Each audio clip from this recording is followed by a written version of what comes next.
He had a whole hearted contempt, তার ছিল আন্তরিক ঘৃণা।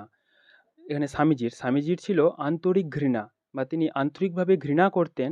হোল হার্টেড বলতে আন্তরিক, ঘৃণা ছিল for what he regarded as squeamishness or mawkishness, যেগুলোর মধ্যে তিনি খুঁজে পেতেন খুঁতখুঁতানি। স্কুইসমিসনেস কথাটা হচ্ছে খুঁতখুঁতানি, অর মকিসনেস কথাটা হচ্ছে ওই ন্যাকাপনা বা ন্যাকামি, মানে অতিরঞ্জন, কোনো জিনিসের অতিরিক্ত আবেগ, কোনো কিছুর প্রতি বাড়তি আবেগ, অযথা আবেগ, মানে যে সমস্ত জিনিস, মানে কোনো জিনিসের প্রতি বেশি খুঁতখুঁতানি বা অতিরিক্ত আবেগ, অপ্রয়োজনীয় আবেগ, এগুলো স্বামীজি খুব ঘৃণা করতেন। He wasted few words on me, তিনি কিছু কথা আমাকে বলেন। When I came to him with my difficulties, যখন আমি আমার সমস্যা নিয়ে তার সামনে আসি, about animal sacrifice in the temple, মন্দিরে পশু বলির ব্যাপারে।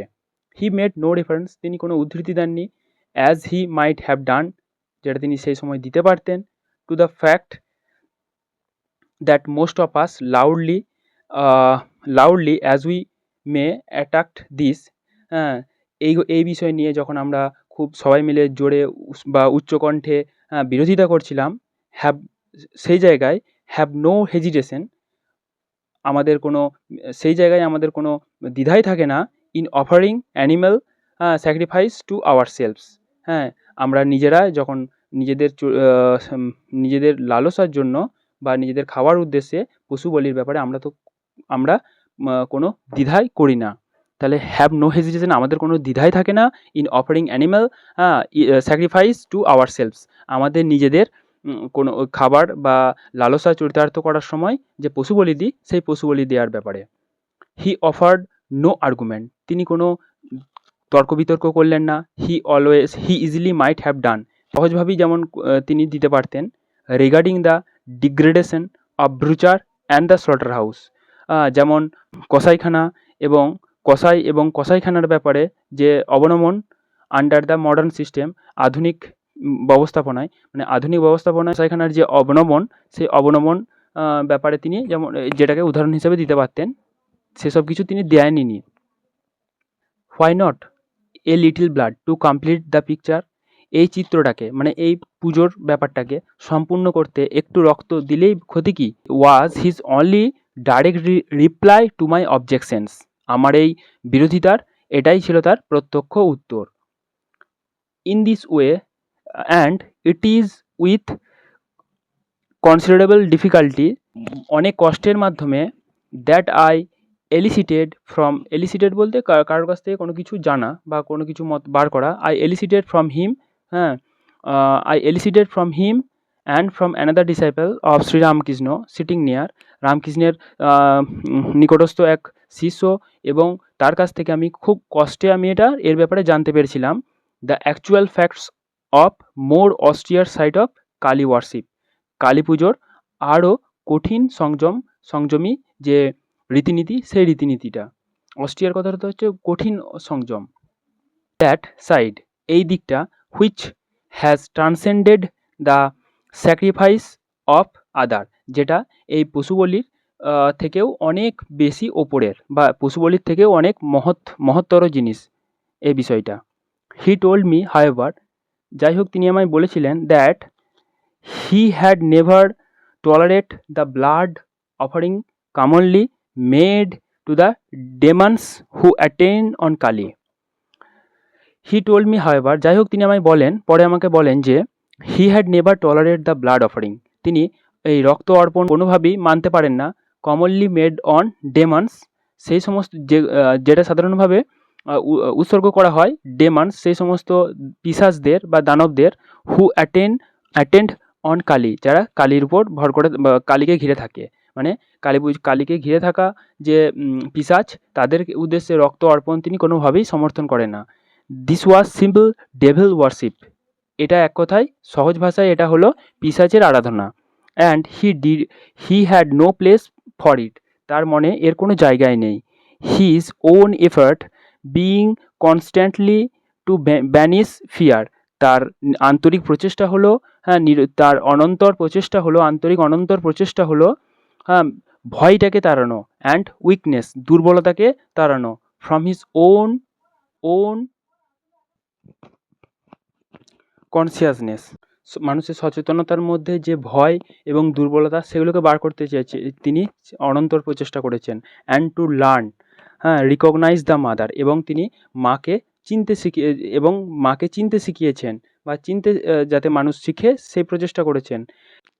অ্যাজ ইনস্টিংটিভলি, সহজভাবে, ইনস্টিংটিভলি বলতে সহজভাবে, ইনস্টিংটিভলি মানে হচ্ছে সহজভাবে, ইন এভিল শয়তানের মধ্যে, টেরার ভয়ের মধ্যে, সরো দুঃখের মধ্যে, অ্যান্ড অ্যানিহিলেশন এবং অ্যানিহিলেশনের মাধ্যমে মানে সম্পূর্ণ বিনাশ, টোটাল ডিস্ট্রাকশন। টু অ্যানিহিলেশন মানে সম্পূর্ণ বিনাশ, টোটাল ডিস্ট্রাকশন মানে সেই টোটাল ডিস্ট্রাকশন মানে ধ্বংসের মধ্যে, ভয়ের মধ্যে, শয়তানের মধ্যে একইভাবে মাকে খুঁজতে হবে। As in which makes for sweetness and joy, সেই মাধুর্যের মধ্যে এবং আনন্দের মধ্যে মায়ের দর্শন পাওয়া যায়। It followed that the one thing he could not away with was any sort of watering down of great conception. এই মহান ভাবনাকে তিনি ছোট করে দেখা কোনোভাবেই বরদাস্ত করেন না বা পছন্দ করেন না। ফুলস হি এক্সক্লেমড ওয়ান্স, তিনি একবার আর্তনাদ করে বলে উঠলেন, বোকা কথাকার।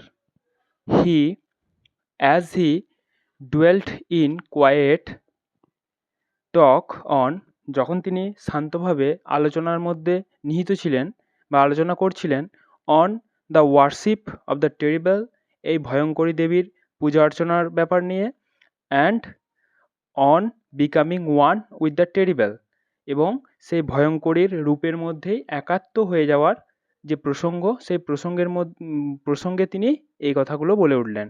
অর্থাৎ সেই ভয়ঙ্করী দেবীর পূজা অর্চনা এবং সেই ভয়ঙ্করী দেবীর সত্তার মধ্যে নিজেকে বিলীন করে দেওয়া বা তার মধ্যে নিজেকে খুঁজে পাওয়া, এই দুই শান্তভাবে এই ব্যাখ্যার প্রসঙ্গের মাঝে হঠাৎ করেই তিনি আর্তনাদ করে বলে উঠলেন, ওরে বোকা।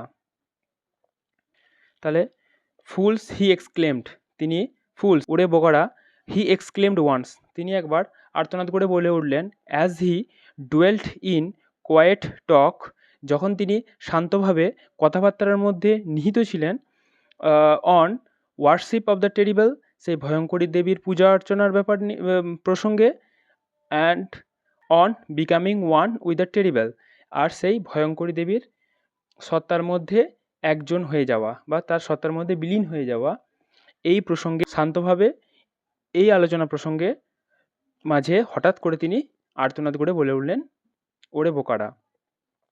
ফুলস, ওরে বোকারা, they put a garland of flowers round the neck, তারা সেই মায়ের গলায় ফুলের মালা দেয়, and then start back in terror, আবার তারপরই তারা মায়ের দিকে ভয়ের দৃষ্টিতে বা ভীত দৃষ্টিতে তাকিয়ে থাকেন। অ্যান্ড কল দ্য মার্সিফুল, এবং সেই মাকে সে দয়াময়ী বলেও আবার ডাকে। এখানে দি বলতে ইউ মানে তোমাকে, এটা আর্কেইক ইংলিশ, এটা দি, এর মডার্ন ইউসেজ হচ্ছে you. And as he spoke, তিনি যেমন বলেন, the underlying egoism of worship, এই পূজা অর্চনার মধ্যে নিহিত অহংবোধ, that is devoted to kind God, যেটা আমরা অর্পণ করি এই দয়াময় ভগবানের অর্চনাতে, টু প্রভিডেন্স, সেই ভাগ্যবিধাতা, দ্য কনসোলিং ডিভাইনিটি, এবং সেই শান্তিদানকারী বা দুঃখের সময় শান্তিদানকারী বা সান্ত্বনাদানকারী সেই মহাশক্তির, গড ইন আর্থকুয়েক, ভূমিকম্পের সময় মায়ের যে রূপ, ভয়ঙ্করী রূপ, ও গড ইন ভলক্যানো, অথবা আগ্নেয়গিরির অগ্নুৎপাতের সময় যে ভয়ঙ্করী রূপের প্রকাশ, সেই মাকে যদি হৃদয় অর্পণ না করতে পারা যায়, ওভারওয়েলম দ্য লিসনার, তার শ্রোতাদের বা তার শিষ্যদের বা শ্রোতাদের তিনি এই কথা বলে আপ্লুত করলেন। তো এটার সরল অর্থ হচ্ছে, তিনি বলে উঠলেন, ওরে বোকারা, যদি ভূমিকম্পের সময় অথবা আগ্নেয়গিরি অগ্নুৎপাতের সময় মায়ের যে ভয়ঙ্করী রূপের প্রকাশ পায়, সেই রূপের মধ্যে সেই রূপকে যদি আমরা মনে বসাতে না পারি বা মনে জায়গা না দিতে পারি, তাহলে সেই দয়াময়ী ভগবান বা দয়াময় ভগবান বা ভাগ্যবিধাতা বা ভাগ্য পরিবর্তনকারী ভগবান বা সেই দুঃখের সময় সান্ত্বনাদানকারী ভগবানকে যদি আমরা পূজা অর্চনা করি, তখন সেটা নিছকই অহংবোধ প্রকাশ পায়। One saw that such worship was at bottom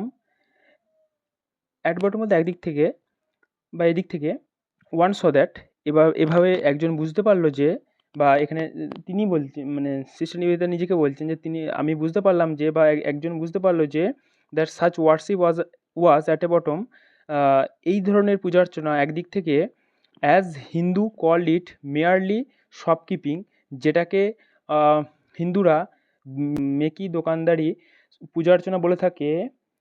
and one realise, এবং একজন উপলব্ধি করলো দ্য ইনফাইনাইটলি গ্রেটার বোল্ডনেস, সেই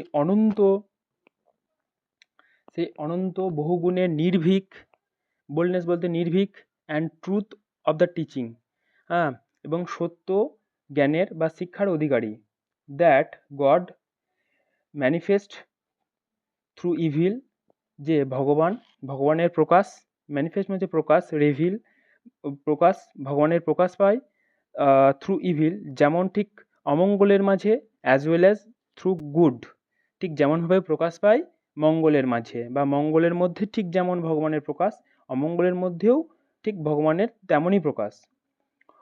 one saw that the true attitude for the mind, একজন বুঝতে পারলো যে প্রকৃত মানসিকতা বা মনোভাব, অ্যান্ড উইল এবং মনের ইচ্ছা শক্তি, that are not to be baffled by the personal self, baffle বলতে যেটা পরিবর্তন হয় না, পথচ্যুত হয় না বা পথভ্রষ্ট হয় না, বাই দ্য পার্সোনাল সেলফ, যা আমিত্ব দ্বারা পথভ্রষ্ট হয় না, ওয়াজ ইনফ্যাক্ট দ্য ডিটারমিনেশন, সেটাই হলো বস্তুত দৃঢ় সংকল্প। তার মানে লেখিকা এখানে এই স্বামীজির উদ্ধৃতির মধ্যে দিয়ে তিনি বুঝলেন যে, বা তিনি তার কথার মাধ্যমে বুঝলেন যে মনের সত্য মনোভাব এবং ইচ্ছা শক্তি, যেটা আমিত্ব দ্বারা পথভ্রষ্ট হয় না, সেটাই হলো দৃঢ় সংকল্প। In the star words of the স্বামী বিবেকানন্দের, স্টার মানে কঠোর ভাষায়, to seek death not life, মৃত্যুর খোঁজ করতে হবে, জীবনের নয়। টু হার্ল ওয়ান সেলফ, নিজেকে নিক্ষেপ করতে হবে, হার্ল ওয়ান সেলফ বলতে নিক্ষেপ করা, কাউকে নিক্ষেপ করতে হবে, আপন দ্য সোর্স পয়েন্ট, হ্যাঁ, তরবারির বা খাড়ার ডোগায় বা খাড়ার সামনে নিজেকে নিক্ষেপ করতে হবে, বা তরবারির ডোগাতে নিজেকে নিক্ষেপ করতে হবে। To become one with the terrible for evermore, আর চিরকাল ধরেই এই ভয়ঙ্করী রূপের মধ্যে নিজেকে বিলীন করে দিতে হবে বা নিজেকে একাত্ম হতে হবে।